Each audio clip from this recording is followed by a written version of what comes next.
Hello, this is Coach Wilson, and this is Chapter 15, Reconstruction and the New South. We're going to continue our notes on APUS, and we will be finishing up Period 5 today.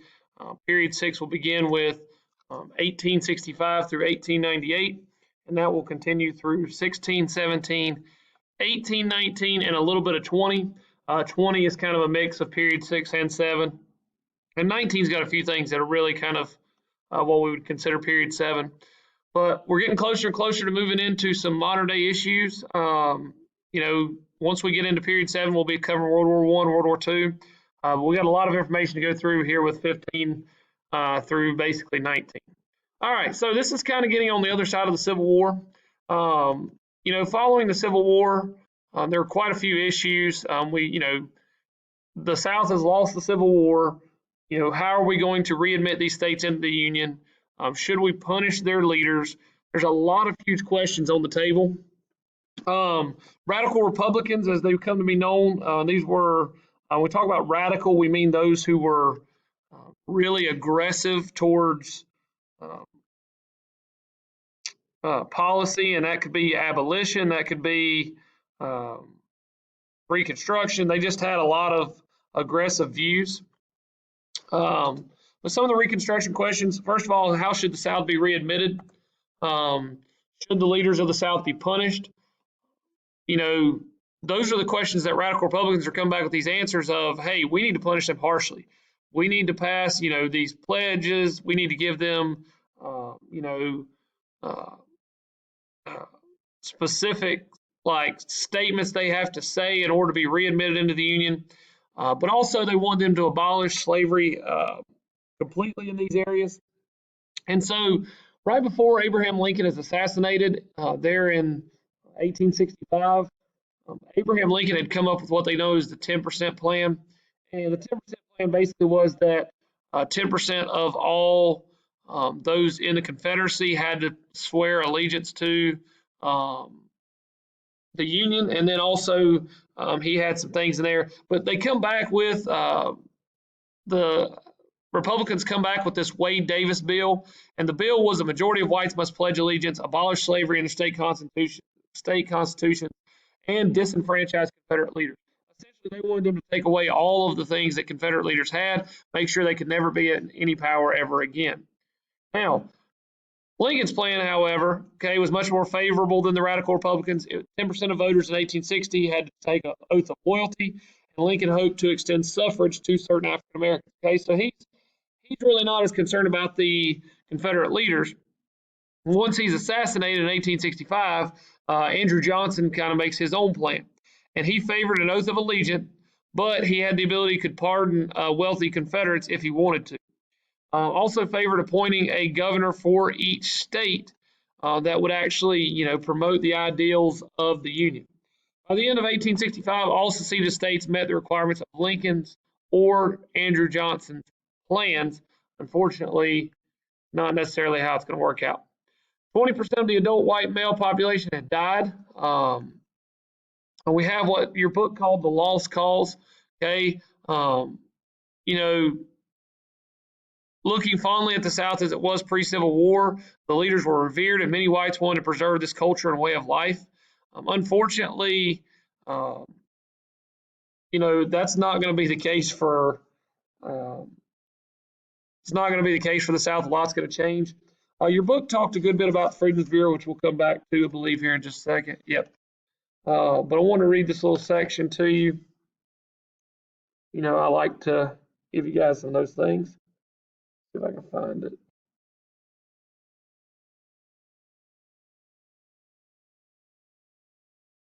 Well, I can't find it in the book. I know I read it, but anywho, many of the Southerners who were coming into the Union just had very different views from that of the North, specifically the view of freedom, as well as, when the war ends, it's kind of like everybody wanted it to be like, oh, hey, we did that, but it's okay, don't be mad at us. And so essentially, African Americans wanted the same rights and protections as whites, but the South, they wanted freedom from the North and the federal government. So essentially, you have this idea that the South feels like, the Civil War wasn't just fought over slavery; it was fought over states' rights and the ability to choose what they wanted to do, and not be told specifically, you must do this. It's essentially kind of back to that old argument between Federalists and Anti-Federalists. But with the Emancipation Proclamation, the 13th, 14th, and 15th Amendments, African Americans are free, have the right to vote, and are citizens. That just did not sit with a lot of whites. However, many groups came together to try to help African Americans, specifically one known as the Freedmen's Bureau. Um, and your book talks about, here it talks about early in the war when Union forces occupied the Sea Islands of South Carolina.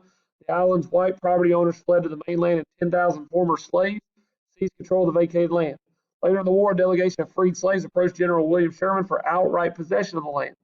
Sherman acceded and issued a special order number 15, granting former Confederate land in Georgia and South Carolina to ex-slaves. Within 5 months, nearly 400,000 acres have been distributed to 40,000 freed people.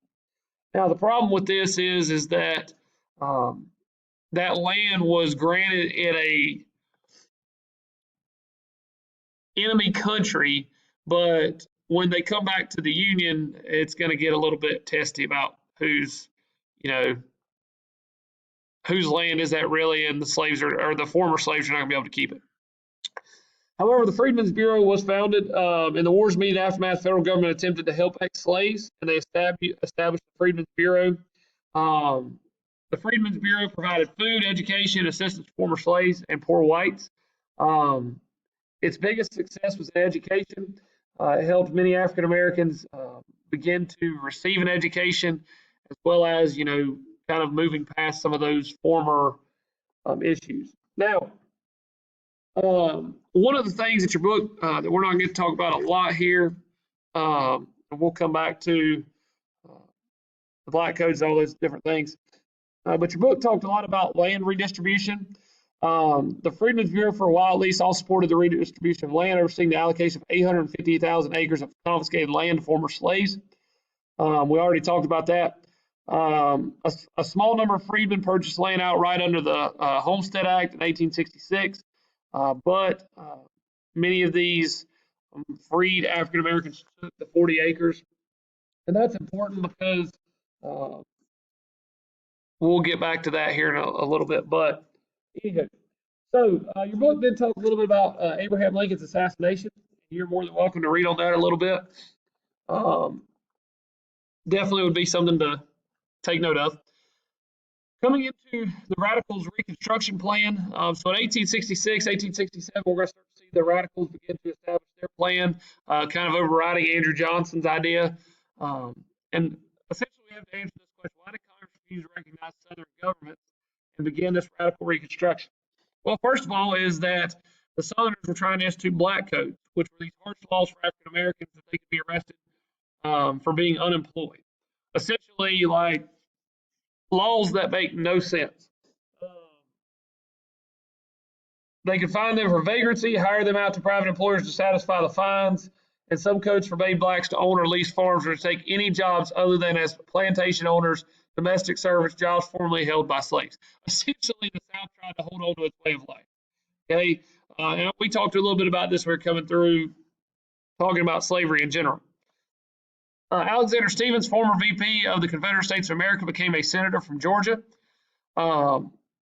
And that was kind of the reason many of these Northern Republicans were afraid that we're going to end up running into this exact same issue. We're going to put the same people back in place, and what are we going to do? All right, so the 13th Amendment was passed and abolished slavery. The Civil Rights Act of 1866, like almost all acts, it was vetoed by Johnson, then overridden by Congress, but did grant citizenship to African Americans and becomes the 13th Amendment, as well as, becomes the 14th Amendment. And the 14th Amendment essentially established that if you were born in the U.S., you were granted or guaranteed the privileges and immunities of a citizen because you were born here. You are naturally a citizen.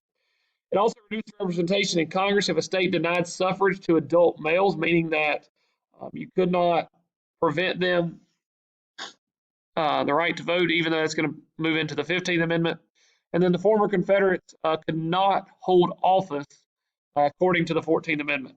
So they did a lot here in Congress, and because the Republicans had so much power, they were able to do pretty much what they wanted. All right, let me move through this a little quicker, or we will never get done with this presentation because I could talk forever. Now, congressional Reconstruction, Tennessee was the first state to be readmitted to Congress. The rest of the South was divided into 5 military districts. Congress must approve the state constitution before they would be readmitted, such as Virginia, Texas, and Missouri. They were not allowed back yet. Excuse me, that's Mississippi. The 15th Amendment, suffrage could not be denied based on race, color, or previous condition of servitude. Congress was able to push that through. Okay, and we're going to push on to this last little section. Johnson impeached in Congress, violated the Tenure of Office Act that a president must get consent of Senate before removing cabinet members. And essentially, the Republicans were already trying to replace Johnson. He's one of the first presidents to ever be impeached, and even then, he was still not removed from office. They just didn't have enough to pass it. But your book talked about it quite extensively, talking about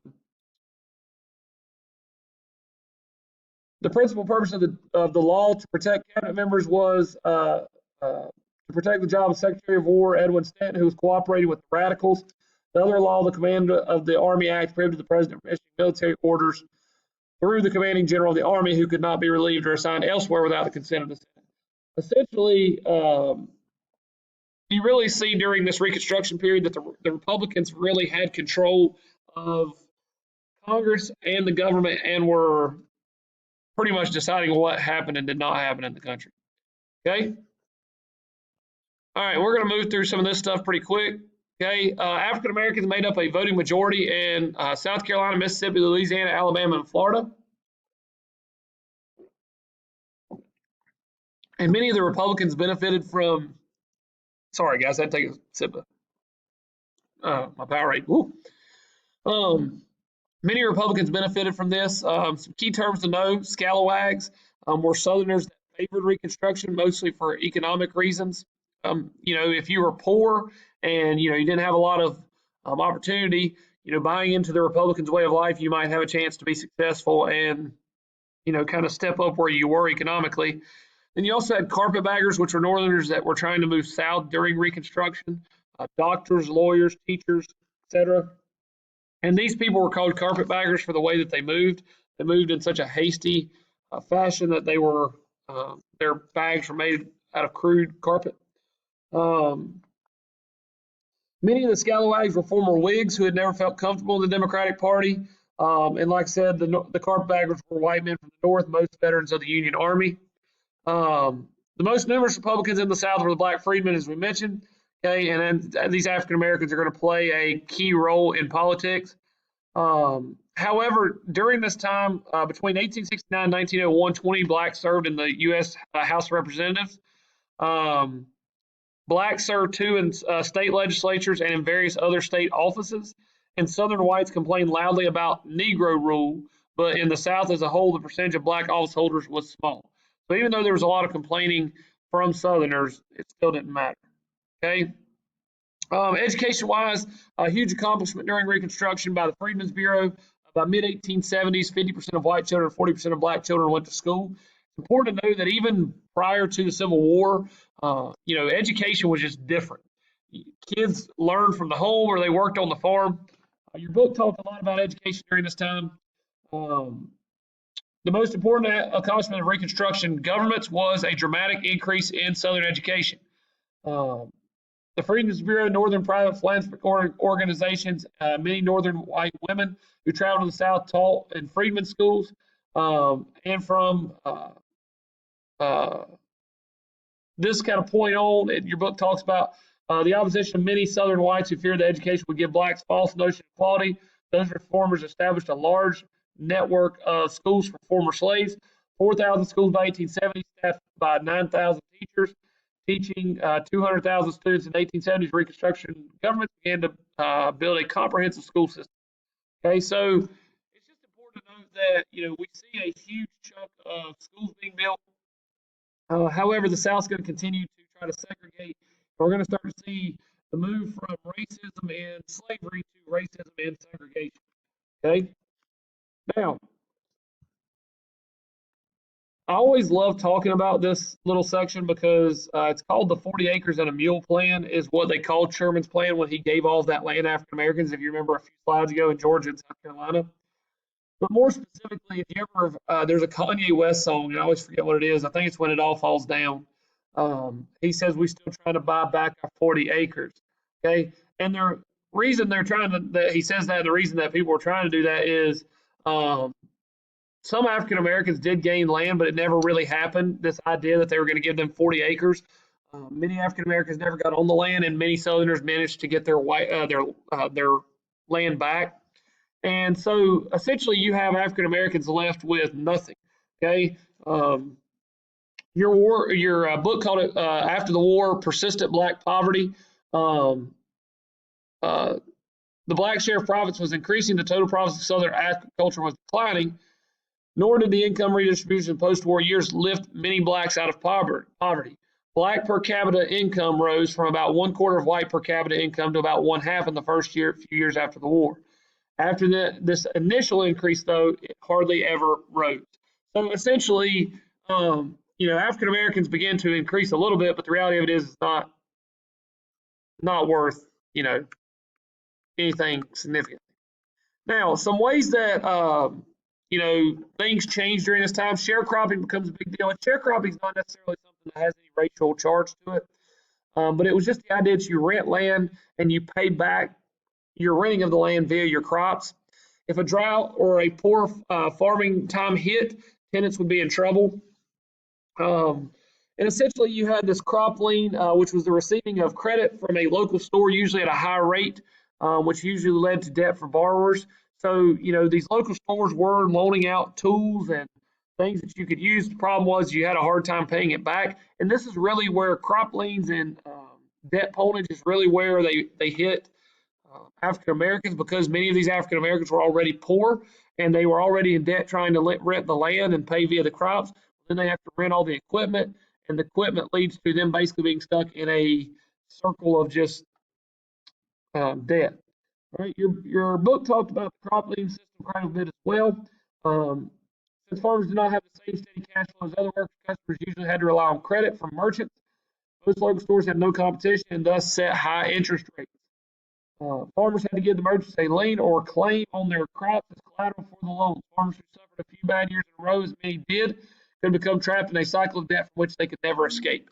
And unfortunately, when we say farmers, we really mean African American people in a lot of ways.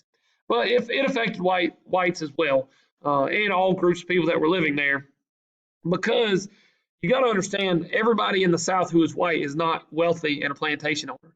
There's many whites in the South who are just as poor as African Americans and who are struggling because they lost everything after the war.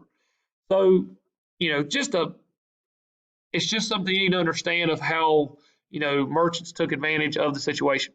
African American women usually worked in domestic tasks. 50% of black women worked for money, but most were married. Okay. Now, Ulysses S. Grant becomes president. Okay, that is picture Ulysses S. Grant. If you've ever seen the movie Wild Wild West with Will Smith, that's supposed to be Ulysses S. Grant in that movie. No, it's a terrible movie, but it's funny. So most of his administration is associated with scandal and corruption, unfortunately. Regularly used the spoil system to put those in power who were his friends or, politically supported him. The Republican Party was split for the 1872 election over Grantism. In the end, Grant served 2 terms, 1869 to 1870, and even tried for a 3rd term later. See if I can find this real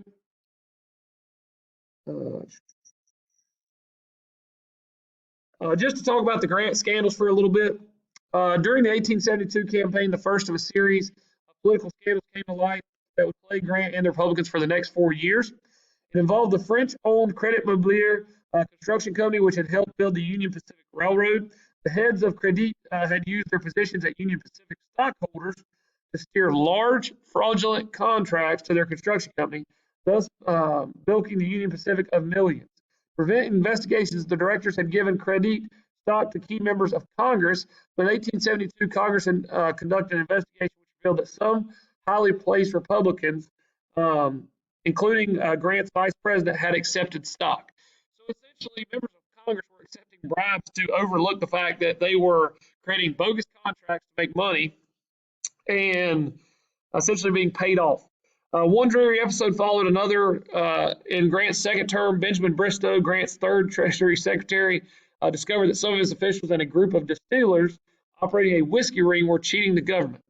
They were cheating them out of taxes by filing false reports, and then a House investigation revealed that Belknap, Secretary of War, had accepted bribes to retain Indian Post Trader office.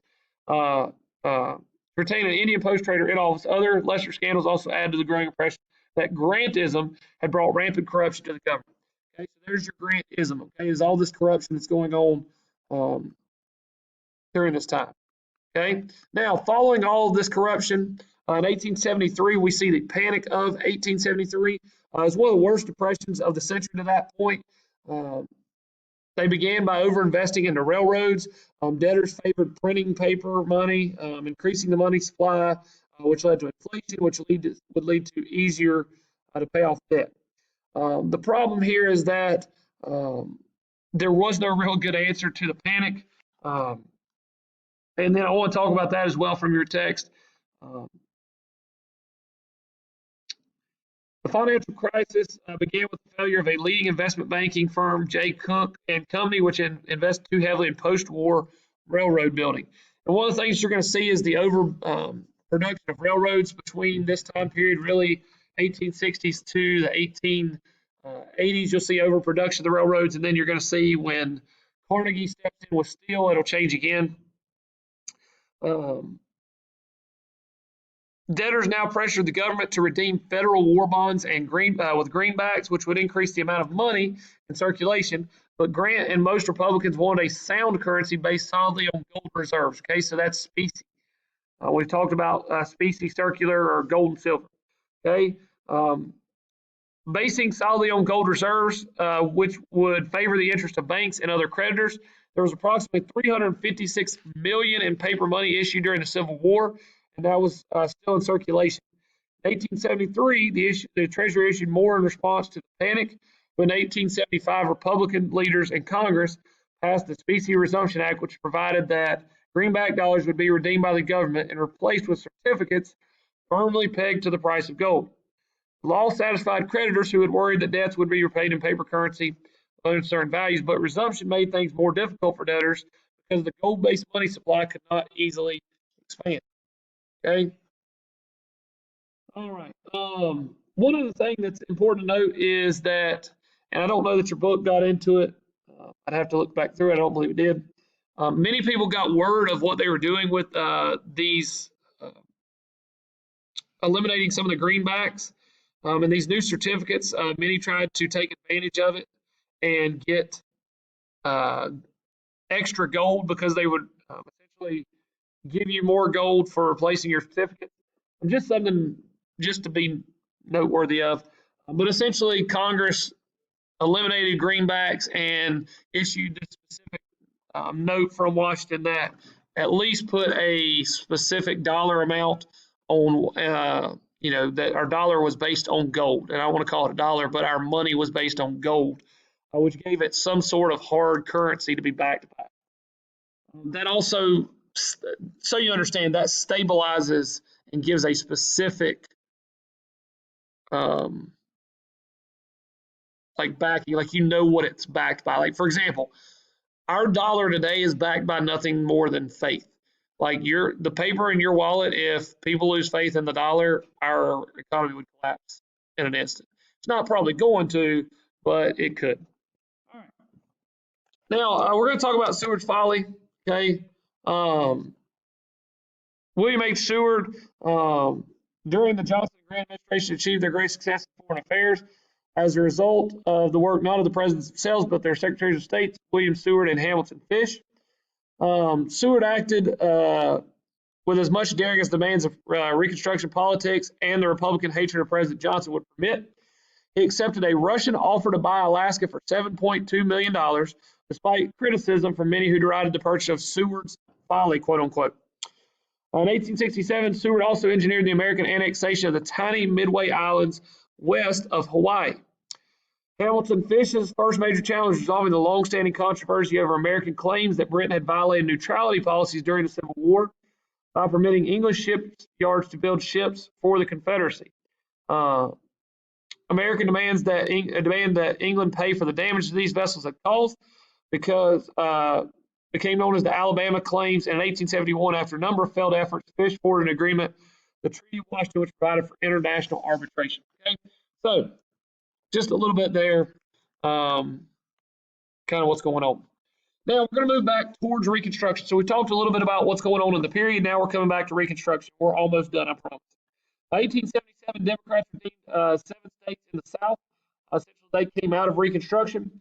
Red shirts in the White League forced whites to join the Democratic Party and monitored elections. Okay, I'm going to put that on you. You guys go back through and read that. Want to see. Let's see if I can find it. What was the text?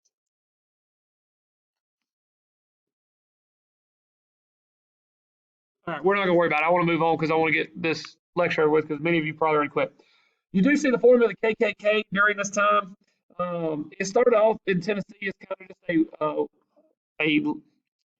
I don't say a club. There we go. Like it's a club for white males to join, basically not to ensure white supremacy, but to ensure white leadership. Essentially, it's kind of like it's wrong. Like I'm not trying to make it positive, anyways, but it's just the idea behind it was just not good. These are some of the political cartoons. Essentially, KKK members became really violent against a lot of different groups of people, but essentially it's just a terrorist organization that used to intimidate and prevent blacks from voting. And they didn't just stop there. They were against a lot of groups of people. It started with African Americans, and then it moves into a bunch of others. Let's see. Here it is. In other states, blacks were a majority, or where the population two races were almost equal. Whites used outright intimidation. Secret societies, the Ku Klux Klan, the Knights of the White Camellia, and others used terrorism to frighten or physically bar blacks from voting. Parliamentary organizations, the Red Shirts and White Leagues, armed themselves to police elections and worked to force all white males to join the Democratic Party. Strongest of all, however, was the simple weapon of economic pressure. Some planters refused to rent land to blacks, storekeepers refused to extend credit, etc. We've already talked a lot about that as well. Now, the government passed the Enforcement Acts in 1870, 1871 in response to the KKK. Essentially, they were known as the Ku Klux Klan Acts, better known, but they were to ban the Ku Klux Klan, and the federal government can now prosecute criminals of the federal law. The president could use the military to protect individual rights, because it was now a federal law that you could not do that. The Panic of 1873 also weakened support for Reconstruction. So you've got carpetbaggers, you've got scalawags, you've got people who are trying to take advantage of the Southern governments. Then you've got Southern whites who are forming these leagues, and the Red Shirts, the KKK, and all these groups that are anti-African American and anti-government. Just a lot going on. Now, in 1877, we come to the election, or actually, election of 1876. And essentially, what happens here is Rutherford B. Hayes and Samuel J. Tilden are running for president. Sorry, I was trying to turn the page there. And essentially, there's a tie. Like, they both have won 50% of the electoral vote, is what they came to. Now, Tilden received 184 electoral votes to Hayes 165. 185 was needed to win. Okay, 20 votes were in dispute, and essentially all 20 were given to Hayes eventually. However, the reason that they did this was that the Republicans wanted the presidency, but the Democrats, more specifically, even though it was a very good possibility Samuel J. Tilden had won, or at least there was a chance he could have, they pretty much did not want to give in to the fact that, they without getting something, they didn't want to give up the election without receiving something. So what happens is it ends Reconstruction. So all those military districts where the military is in control and they're reinforcing laws, which I've always found interesting, and I've never studied it out, maybe worth looking into, the military involvement specifically in the South, what they did and didn't do. Because it seems like a lot of groups were forming and causing a lot of problems, even though the military was in control in a lot of the South. Many African Americans felt betrayed by the end of with the Compromise of 1877. And honestly, the best statement I've ever heard about the Compromise of 1877 is that it basically set back civil rights for 100 years. I mean, if you think about the 1960s and the civil rights movement, they could have accomplished in 1877 everything that was accomplished in 1960 and put African American rights way into the future as to where they were at this point. Reconstruction was mostly a failure. Civil rights are never addressed. It's basically one of the biggest failures in our nation's history. Now, the New South, by 1878, all southern states have been redeemed, quote unquote, by Democrats. Education decreased, schools are not a necessity, so all the improvements that they had made from Reconstruction, now whites were kind of turning back to kind of the old ways. We'll farm, we'll take care of ourselves, we don't need education, which is very wrong. Industrialization came slowly at first. James Duke started an American Tobacco Company. If you don't know this, but Duke Power, that is in North Carolina. Duke Power was originally a tobacco company and then eventually becomes a power company.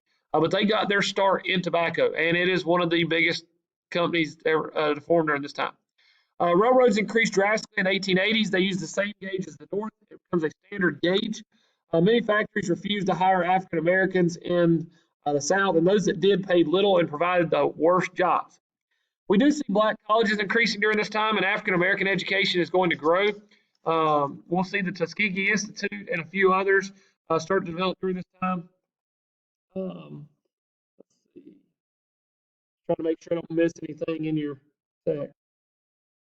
Your book did mention such industries such as textiles offered virtually no opportunities to African American. Others, tobacco, iron, and lumber, for example, did provide employment, but like I said, it was in the worst areas.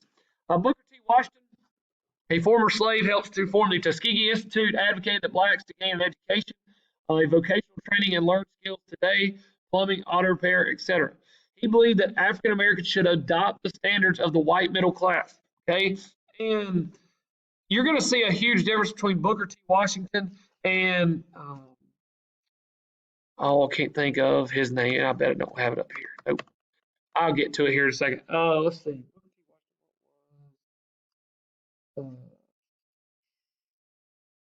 They had differing opinions quite significantly, and I guarantee it's not the show. All right, give me one sec here, guys. All right, it was W.E.B. Du Bois. That's who I was trying to think of. And W.E.B. Du Bois actually had this idea that African Americans should not accept being in the middle class, but rather should try to stand up and be the best and brightest if they are, and not kind of sit in the shadows. Whereas Booker T. Washington kind of advocated more of a gain an education, join in with society and become an integral part of society, and that will in turn lead to better things for African Americans. Okay, essentially economic gains before social gains. Now, the Atlanta Compromise, African Americans would not challenge segregation if they had economic opportunities. Civil rights cases in 1883, 14th Amendment did not prevent private discrimination, only government discrimination. And then we're going to see one of the biggest court cases in history in Plessy versus Ferguson. Okay, your book did talk about that, obviously. In Plessy versus Ferguson, in 1896, a case involving Louisiana law required segregated seating on railroads. The court held that separate accommodations did not deprive blacks of equal rights if the accommodations were equal. In Covey versus County Board of Education, 1899, the court ruled that communities could establish schools for whites only, even if there were no comparable schools for blacks. Even before their dubious decision, white Southerners were working to separate the race to the greatest extent possible, and were particularly determined to strip African Americans of the right to vote. So that's kind of your disenfranchisement right here that your book went through. Whites are going to do a lot to try to stop blacks from voting. Poll taxes, which required a tax to vote. Literacy test, which required to pass a test to vote. In general, I mean, imagine taking a test to go vote. Like that seems crazy to us. African Americans often received a much harder test, things that many African Americans whites felt couldn't read, and so they felt literacy tests were a great way to keep African Americans from voting. There's another reason that a lot of Freedmen's Bureau and others tried to promote education to African Americans to try to stop some of these views and that way of thinking. The big thing that was probably the worst part of it is that they created these grandfather clauses which protected whites because they were already quote unquote grandfathered in.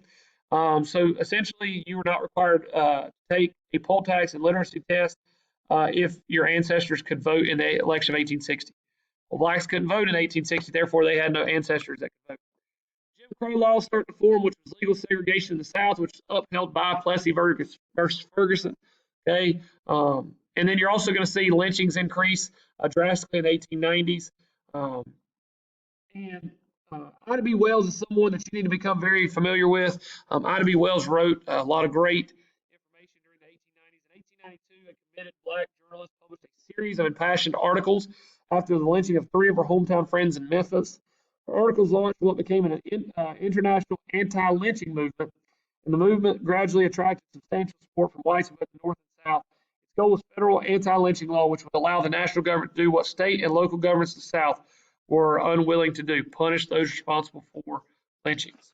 Okay? All right, that's all I got for you today. I know that was a little bit of a long lecture, but hopefully you guys are getting information from these. We're going to be moving into chapter 16, and we'll be talking about the Gilded Age and the industrialization process through some of this. And we're probably going to try to get into watching a little bit of The Men Who Built America, if I can get that to you guys in some way. The Men Who Built America is really good information on kind of how industry develops between the 1870s after the Civil War to the 1900s, and how our country kind of becomes what our country is.